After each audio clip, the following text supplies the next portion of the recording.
পুকুর থেকে একটা সাবান নিয়ে শরীরে লাগাতেই অনেক সুন্দরী হয়ে যায়।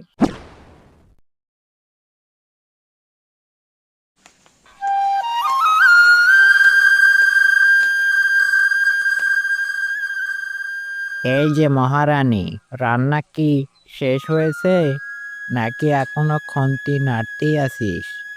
বলি সকাল বয়ে দুপুর হতে চললো, এখনো রান্না শেষ হবার কোনো নামই নেই। আর একটু রান্না বাকি আছে মা, এক্ষুনি রান্না শেষ হয়ে যাবে। বাকি? এখনো বাকি? আরো কখন শেষ হবে শুনি? আমার মেয়েটা কখন থেকে খিদে পেটে নিয়ে বসে আছে। হ্যাঁ রে, আর একটু তাড়াতাড়ি ঘুম থেকে উঠতে পারিস না? মা, আমি তো প্রতিদিন তাড়াতাড়ি ঘুম থেকে উঠি। সেই ভোর 5টায় উঠে ঘর বাড়ি ঝাড় দেই, আবার থালা বাসন মাজি, বাড়ির সব কাজ করে রান্না করতে বসি। তোর এত বড় সাহস, তুই আমার মুখের উপর কথা বলিস? বলি সাপের 5 পা দেখেছিস নাকি তুই? আমার মুখের উপর কোনো কথা বলবি না, চুপচাপ করে খাবার নিয়ে আয়। রূপালী হচ্ছে রাধিকার সৎ মা। রাধিকার মা মারা যাওয়ার পর রবি রূপালীকে বিয়ে করে আনে। কিন্তু বেশ কিছুদিন আগে রবি মারা যায়। তারপর থেকে প্রতিদিন রূপালীর অত্যাচার সহ্য করতে হয়।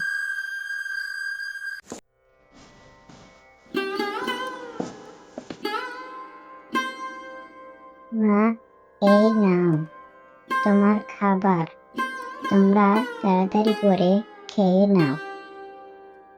এতক্ষণে মহারানীর আসার সময় হলো?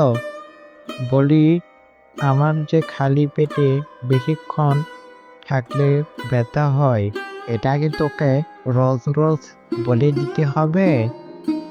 আমার এটুকু মেয়েটাও যে না খেয়ে আছে, না খেয়ে ও কষ্ট পায়। তোর মাথায় কি একটা কথাও থাকে না?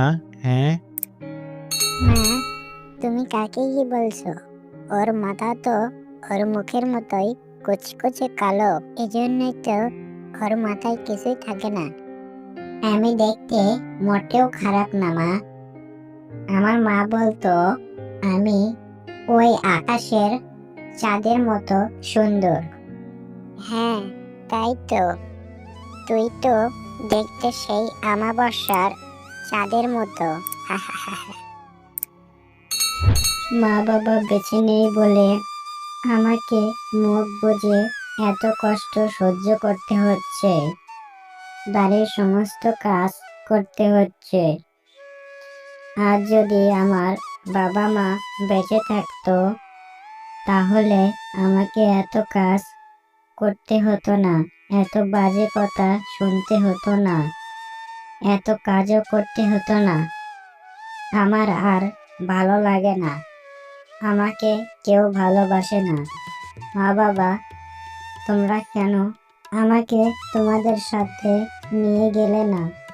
তাহলে তো আমি বেঁচে যেতাম। রাধিকা কালো বলে তার সৎ মা ও সৎ বোন তাকে অনেক কথা শোনাতো, অনেক কাজ করাতো, আর রাধিকা এসব মুখ বুজে সহ্য করত।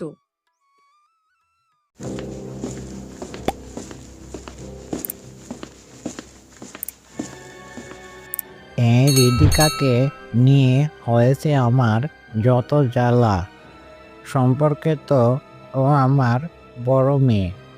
প্রতিবেশীরা সবাই বলে আমি নাকি ওর উপর অনেক অত্যাচার করি। অত্যাচার করব না তো কি করব? ও কি আমার নিজের মেয়ে? আমি আমার সৎ মেয়েকে কখনো আমার মেয়ের মতো আপন করে নেব না। সুযোগ পেলেই আমরা ওকে বাড়ি ছাড়া করব। এভাবে কিছুদিন কেটে যায়। একদিন রাধিকা যখন গরম পানি নিয়ে যাচ্ছিল, তখন হঠাৎ করে তার হাত থেকে কিছুটা গরম পানি রূপালীর পায়ে পড়ে যায়। ও মা গো, মেরে ফেললো গো। এই, তুই চোখে দেখিস না? তুই আমাকে মেরে ফেলতে চাস, তাই না? তুই তো অনেক খারাপ হয়ে গেছিস, আর তোকে আমি আমার বাড়িতে রাখতে পারবো না। বেআইনি কোথাকার, তোর জন্য আমার বাড়িতে কোনো জায়গা নেই। যা, বেরিয়ে যা আমার বাড়ি থেকে, তাড়াতাড়ি বেরিয়ে যা। এরপর রূপালী রাধিকাকে বাড়ি থেকে বের করে দেয়।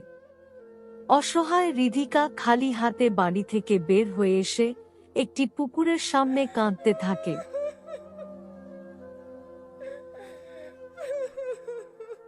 আমি এখন কোথায় যাব?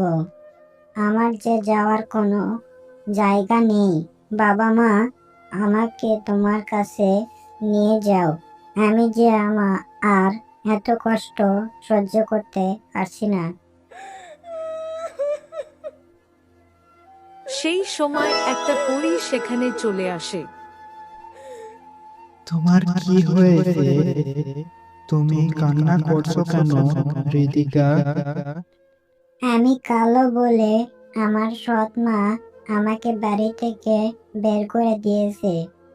ও, এই ব্যাপার। এই নাও, তুমি রিদিকা, আমি তোমাকে এই জাদু সাবানের পুকুর উপহার দিলাম।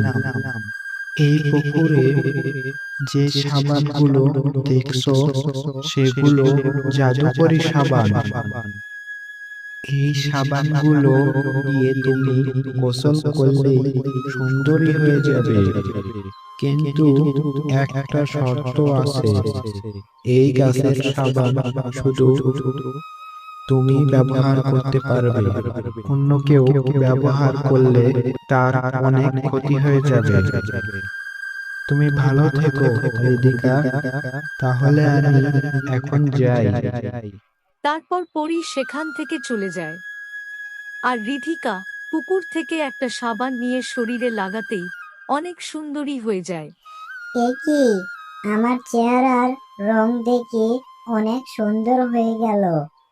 আমি তো আগের মতো কালো নেই। আমি তাড়াতাড়ি বাড়ি যাই।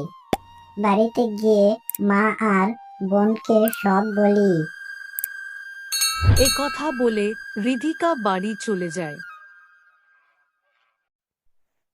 মা, মা, দেখো আমি কত সুন্দর হয়ে গেছি। এখন আমার গায়ের রং আর কালো কুচকুচে নেই। হ্যাঁ রে, রিদিকা, এসব কি করে ঘটলো? আমি তো নিজের চোখকেই বিশ্বাস করতে পারছি না।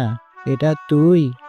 মা জানো, পরি আন্টি আমায় জঙ্গলের ওই পুকুরটায় অনেক জাদু সাবানের গাছ দিয়েছে।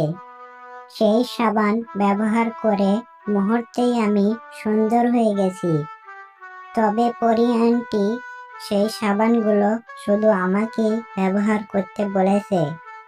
অন্য কেউ ব্যবহার করলেই তার অনেক ক্ষতি হবে। বললেই হলো, পরি আন্টি সাবান দিয়েছে, সেগুলো আমাকে না দেওয়ার ধান্দা, তাই না? আমি এক্ষুনি যাচ্ছি সেই জাদুকরি সাবান দিয়ে গোসল করতে। রিধিকার সৎ বোন তার বারণ না শুনে সেই জাদুকরি সাবান গাছের কাছে যায়। এরপর পুকুর থেকে একটা সাবান নিয়ে গায়ে মাখতেই তার গায়ের রং কুচকুচে কালো হয়ে যায়। এ কি, কি হলো এটা? হায় আল্লাহ, আমার গায়ের রং একদম কুচকুচে কালো হয়ে জ্বলে গেল। আমার কি হবে? আমাকে তো অনেক বিশ্রী দেখাচ্ছে।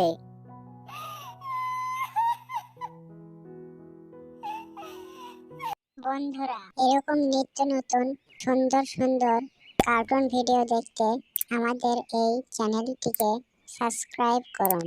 ধন্যবাদ।